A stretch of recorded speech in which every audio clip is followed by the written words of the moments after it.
Hi friends, ముఖ్యమంత్రి చంద్రబాబు నాయుడు గారి London పర్యటన ఇప్పుడు ఆంధ్రప్రదేశ్ రాజకీయాల్లో పెను తుఫాను సృష్టించింది.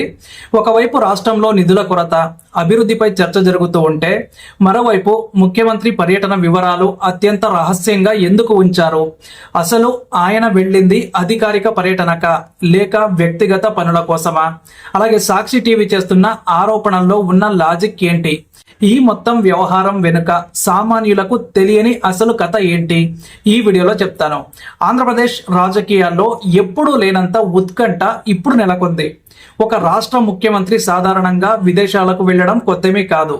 కానీ ఈసారి చంద్రబాబు గారు లండన్ పర్యటన చుట్టూ అంతు చిక్కని ప్రశ్నలు ఎన్నో ఉన్నాయి. ప్రధానంగా ప్రతిపక్ష పార్టీకి చెందిన సాక్షి మీడియా ఈ పర్యటనపై తీవ్ర విమర్శలు చేస్తోంది.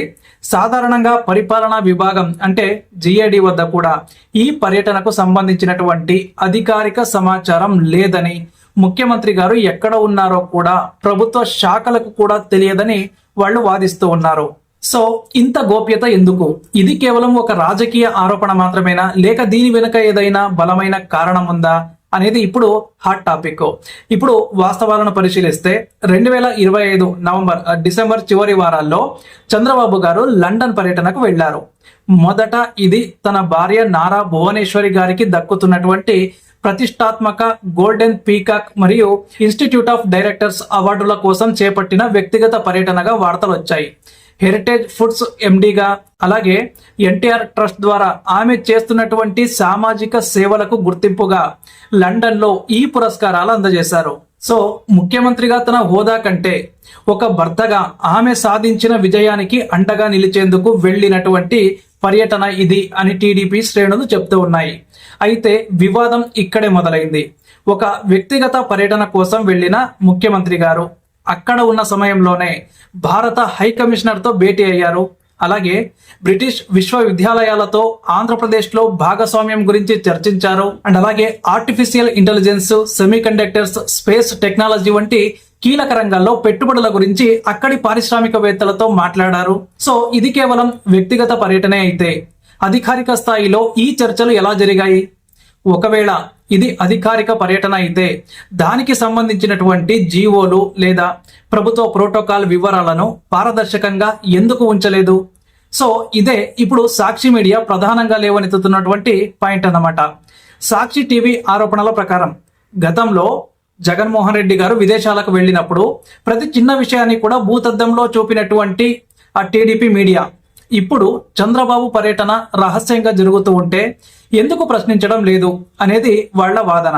ముఖ్యంగా డిప్యూటీ సీఎం పవన్ కళ్యాణ్ గారు మరియు మంత్రి నారా లోకేష్ గారు ప్రత్యేక విమానాలు అలాగే హెలికాప్టర్లను విచ్చలవిడిగా వాడుతున్నారని, వీటికి అయ్యే ఖర్చు ఎవరు భరిస్తున్నారనే ప్రశ్నలను వైసీపీ గట్టిగా వినిపిస్తోంది. ప్రజాధనం వృధా అవుతోందా లేక సొంత నిధులతో వెళ్తున్నారా అనే క్లారిటీ ఇవ్వాలని వాళ్ళు డిమాండ్ చేస్తూ ఉన్నారు. కానీ దీనికి మరో కోణం కూడా ఉంది. చంద్రబాబు గారు తన లండన్ పర్యటనను కేవలం వ్యక్తిగత కార్యానికే పరిమితం చేయకుండా రాష్ట్ర ప్రయోజనాల కోసం వాడుకున్నారని విశ్లేషకులు చెప్తూ ఉన్నారు. 2026 జనవరిలో దావోస్ లో జరగబోయే వరల్డ్ ఎకనామిక్ ఫోరం సదస్సుకు ఏపీ ఒక ప్రతినిధి బృందాన్ని పంపుతోంది. ఆ భారీ ఈవెంట్ కు ముందు లండన్ లాంటి అంతర్జాతీయ ఆర్థిక కేంద్రంలో గ్రౌండ్ వర్క్ చేయడం అనేది చంద్రబాబు మార్కు రాజకీయ వ్యూహమని కొందరు అభిప్రాయపడుతూ ఉన్నారు. సో రాష్ట్రానికి పెట్టుబడులు తేవడమే లక్ష్యంగా ఆయన ఈ పర్యటనను ఒక అవకాశంగా మలుచుకున్నారని తెలుస్తోంది.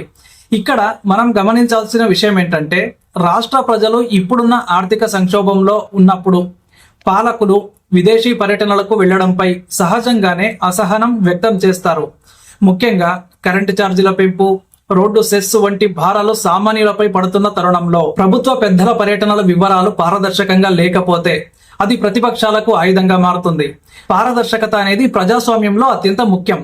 ఒక పర్యటన వ్యక్తిగతమా లేక అధికారికమా అనేది స్పష్టంగా ఉంటేనే ఇలాంటి అనుమానాలకు తావుండదు. సో చివరిగా చంద్రబాబు గారు లండన్ పర్యటన వెనుక ఆరోపణలు ఎన్ని ఉన్నా కూడా అసలు సవాలు మాత్రం మున్ముందు రాబోయే పెట్టుబడుల సదస్సులో ఉంటుంది. ఈ పర్యటనల వల్ల రాష్ట్రానికి ఎన్ని పరిశ్రమలు వస్తాయి, ఎంతమంది యువతకు ఉద్యోగాలు లభిస్తాయి అనేదే ప్రజలకు కావాల్సిన సమాధానం అన్నమాట. సో ఆరోపణలు రాజకీయాలకే పరిమితం కావచ్చు, కానీ అభివృద్ధి అనేది గణాంకాలతో నిరూపించాలి. ఇక్కడ సాక్షి టీవీ ఆరోపణలో నిజముందా లేక అది కేవలం రాజకీయ వ్యతిరేకతతో చేస్తున్న ప్రచారమా అనేది కాలమే నిర్ణయిస్తుంది. కానీ ప్రజల గొంతుకగా నిలిచే మీడియా ప్రశ్నించడం సహజం. అయితే ఆ ప్రశ్నలకు ప్రభుత్వం ఇచ్చే సమాధానం ఎంత బలంగా ఉంటుంది అనే దానిపైనే రాబోయే కాలంలో ఏపీ రాజకీయ ముఖ చిత్రం ఆధారపడి ఉంటుంది. అధికారిక పక్షం ఈ గోప్యతను వీడి పూర్తి వివరాలు బయటపెడుతుందా లేక ప్రతిపక్షం తన ఆరోపణలతో ప్రభుత్వంపై ఒత్తిడి పెంచడంలో సఫలమవుతుందా అనేది ఇప్పుడు $1 మిలియన్ ప్రశ్న. సో మీరేమనుకుంటున్నారు? ఒక ముఖ్యమంత్రి గారు తన వ్యక్తిగత పర్యటనలో రాష్ట్రం కోసం పనిచేయడం తప్ప, లేక ముఖ్యమంత్రి హోదాలో ఉన్న వ్యక్తి చేసే ప్రతి పర్యటన వివరాలు ప్రజలకు తెలిసి ఉండాలా? మీ అభిప్రాయాన్ని కింద కామెంట్ సెక్షన్ లో ఖచ్చితంగా తెలియజేయండి. అండ్ అలాగే మీకు కంటెంట్ నచ్చింది అంటే వీడియో లైక్ చేయండి, అలాగే ఛానల్ ను సబ్స్క్రైబ్ చేసుకొని పెట్టుకోండి.